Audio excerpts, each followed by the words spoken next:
Stonebridge Legal Solutions Limited, your trusted immigration partner. বয়োজ্যেষ্ঠ বাবা-মা তাকে দেখবার কেউ নেই। এই দেশে নিয়ে আসতে চান অনেকেই। সেটাও যদি আপনি একটু বলেন। ফার্স্ট অফ অল আপনার বাবা অথবা মা উনি অনেক অসুস্থ। উনার যে ডেইলি অ্যাক্টিভিটিস গুলো আছে এই কাজগুলো উনি নিজে করছেন না। সেটা করার জন্য আপনার কেয়ারার প্রয়োজন।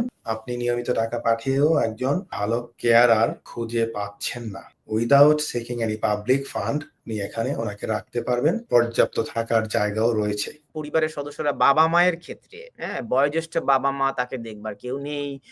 তাদেরকে এই দেশে নিয়ে আসতে চান অনেকেই। সেটাও যদি আপনি একটু বলেন। তবে এটা একটা বিশাল জটিল প্রক্রিয়া।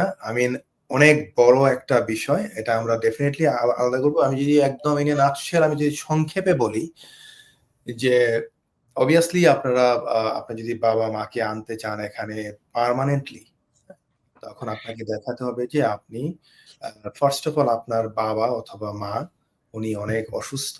উনাকে দেখাশোনা করার জন্য নিয়মিত ওনার যে ডেইলি অ্যাক্টিভিটিস গুলো আছে এই কাজগুলো উনি নিজে করছেন না। সেটা করার জন্য আপনার হয়তো একজন কেয়ারার প্রয়োজন এবং আপনি এখান থেকে হয়তো ওনাকে নিয়মিত আপনি টাকা পাঠাচ্ছেন এবং এই টাকা পাঠিয়েও আপনি নিয়মিত টাকা পাঠিয়েও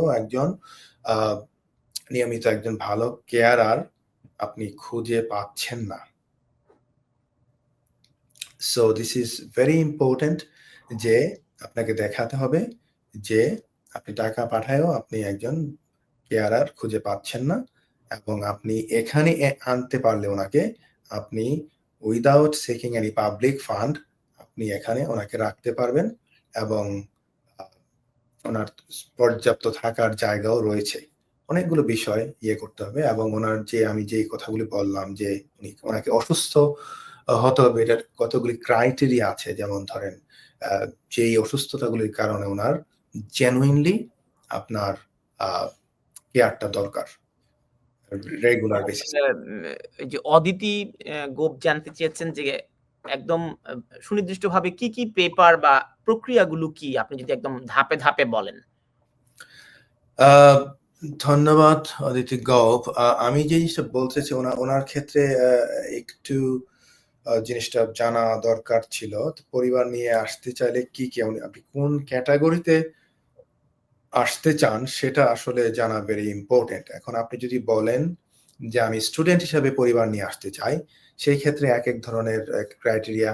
আপনি যদি বলেন যে স্কিলড ওয়ার্কার ভিসায় আমি পরিবার নিয়ে আসতে পারবো কিনা, অথবা আপনি যদি বলেন যে আমার অলরেডি হাজব্যান্ড বা ওয়াইফ এদেশে আছে ব্রিটিশ সিটিজেন হিসেবে আমি আসতে চাই। সো প্রত্যেকটা ইন্ডিভিজুয়াল ক্ষেত্রে কিন্তু রিকোয়ারমেন্টস গুলো আলাদা। তো আমি ধরে নিচ্ছি হয়তো অদিতি গোপ হয়তো বলছেন যে দেশ থেকে কিভাবে উনি পরিবার নিয়ে সন্তান সন্ততি নিয়ে হাজবেন্ড ওয়াইফ নিয়ে একবারে আসতে চান। তাই উনি হয়তো নতুন কোনো ক্যাটাগরির কথা বলছেন। এটা হতে পারে যদি স্টুডেন্ট হয় তাহলে আমি বলবো যে at least masters with research programme and PhD প্রোগ্রামে আসতে হবে। স্কিলড ওয়ার্কার হলে যে দুইটা এক্সেপশন আছে, কেয়ার ওয়ার্কার এবং সিনিয়র কেয়ার ওয়ার্কার ছাড়া অন্য যে কোনো ক্যাটাগরিতে উনি ডিপেন্ডেন্ট নিয়ে আসতে পারবেন। আর যদি এখানে কেউ ওনার স্পাউস যদি সেটেলড থাকে তাহলে তো ওনাকে রিকোয়ারমেন্টস ফুলফিল করে ফাইন্যান্সিয়াল রিকোয়ারমেন্টস এবং আদার রিকোয়ারমেন্টস ফুলফিল করে আসতে হবে। তো ওনার প্রশ্নটা যদি একটু বিস্তারিত উনি করতে চান, ওনাকে অনুরোধ করব উনি যদি ওনার পুরো কমেন্টটা উনি পরবর্তীতে আমাদেরকে করে থাকেন বিস্তারিত, আমি উত্তর দেওয়ার চেষ্টা করব ইভেন প্রোগ্রামের পরেও। ধন্যবাদ। Stonebridge Legal Solutions Limited, your trusted immigration partner.